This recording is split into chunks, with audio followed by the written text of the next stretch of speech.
Hi, want to know how to check mobile settings on your Samsung Galaxy A14?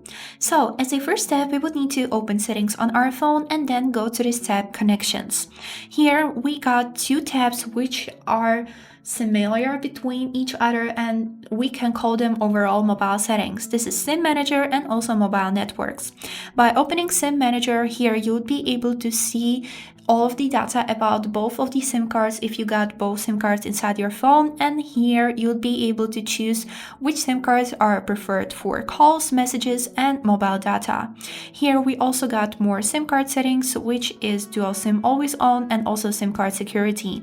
And now if we will go back to this tab named connections, here we also got this tab named mobile networks, where you'll be able to manage data roaming of both of the SIM cards and also network mode, which is from 2G up to 4G. And this is how it works. I hope this video was helpful and thank you for watching.